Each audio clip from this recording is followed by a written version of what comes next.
વાવાઝોડાના સંકટ વચ્ચે ગુજરાતના આ જિલ્લાઓમાં ભારે વરસાદની આગાહી અને સરકારે જારી કર્યું એલર્ટ। મિત્રો, રાજ્યમાં છેલ્લા ઘણા સમયથી કમોસમી વરસાદ વરસી રહ્યો છે। આ વરસાદના કારણે ખેડૂતો મુશ્કેલીમાં મુકાયા છે। અપર એર સાયક્લોનિક સર્ક્યુલેશનને કારણે નૈઋત્યના ચોમાસાના આગમન પહેલા જ રાજ્યમાં વરસાદી માહોલ જોવા મળ્યો છે। રાજ્યના હવામાન વિભાગે પણ આગામી 7 દિવસ સુધી ગાજવીજ સાથે ભારે વરસાદની આગાહી કરી છે।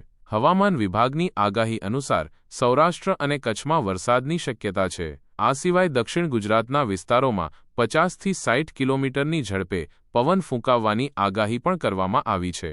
સંભવિત વાવાઝોડાને લઈ રાજ્ય સરકાર પણ સતર્ક બની છે। મુખ્યમંત્રી ભૂપેન્દ્ર પટેલે ભારે પવન સાથે વરસાદની આગાહીને પગલે જિલ્લા વહીવટી પ્રશાસને સતર્ક અને સજાગ રહેવા કહ્યું છે।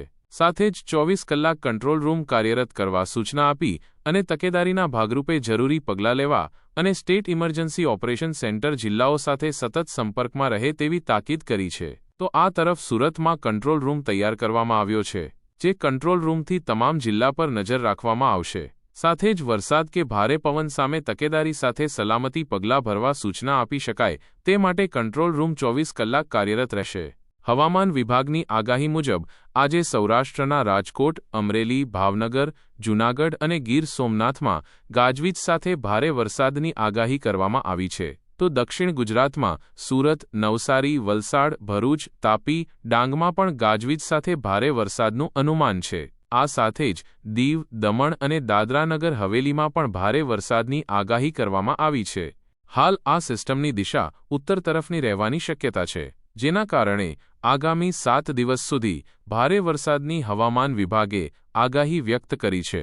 આ સાથે જ માછીમારોને દરિયો ન ખેડવા અને જે પણ દરિયામાં છે તેઓ પરત ફરે તેવી સૂચના આપી દેવામાં આવી છે અને જૂનાગઢના માછીમારોને દરિયો ન ખેડવા સૂચના આપવામાં આવી છે। વરસાદની આગાહીને પગલે માંગરોળ મત્સ્ય ઉદ્યોગ નિયામક કચેરીએ નિર્ણય કર્યો છે કે 25 મે સુધી માછીમારી માટે દરિયામાં ન જવા અપીલ કરવામાં આવી છે।